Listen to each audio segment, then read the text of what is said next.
Let's return to the subject of subspace. We can label the non-physical component of all humans that makes the remote viewing process possible the subspace aspect. Now, others have called this subspace aspect the human soul.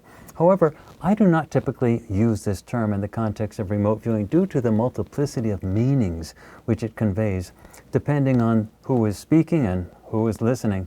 The term subspace aspect is more precise, less laden with theological meaning, and it simply denotes a part of ourselves that originates from and resides dominantly within subspace, that extra-dimensional and thus non-physical realm. Now, critics of this line of thought may object to the fact that there appears to be no evidence for the existence of subspace or a human subspace aspect, and such critics might argue that I am putting the cart before the horse by claiming the existence of a subspace dimensionality before conclusively ruling out a physical 3D explanation of the remote viewing phenomenon.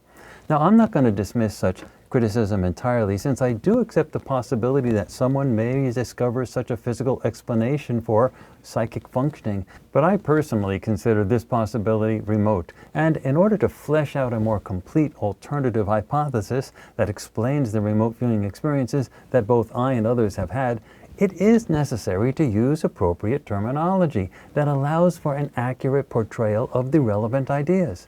And in my view, there is ample evidence supporting the possibility of both the subspace realm and the human subspace aspect from within psi research generally and remote viewing research more specifically. From my theoretical perspective, the human body is merely a machine. This idea of a biological machine is not meant as an analogy, but as a fact that claims its status of real due to a large and increasing body of scientific evidence. The human body appears to be little more than a device through which the consciousness of a person's subspace aspect achieves a focus of awareness within the physical universe. Now, our understanding of the remote viewing process is now sufficiently advanced that we can use the human body, actually its nervous system, as a scientific mechanism or tool with which to conduct subspace experiments. And I'm convinced that we will one day develop machine-based technology that will greatly enhance our ability to conduct this subspace research. But for now, the human nervous system is the most highly refined piece of hardware available to us.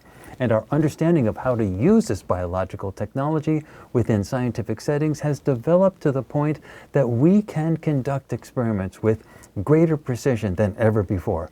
Our subspace aspect is our connector between the physical and subspace realms. Now, current remote viewing evidence suggests that the human subspace aspect is not localized. That is, it appears to be omnipresent everywhere all at once. And one does not leave one's body in a spiritual sense and fly to a different location to describe a target.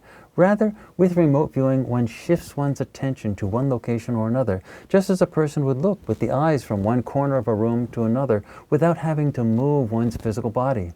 But the remote viewing experience ultimately becomes a physical experience, since all that is perceived and reported must eventually end up as conscious thoughts, spoken or written words and sketches. The subspace aspect must thus have some mechanism by which these perceptions interface with physical, brain-based consciousness. And we will continue this discussion in time. So for now, please remember to subscribe and like, and I will see you next time.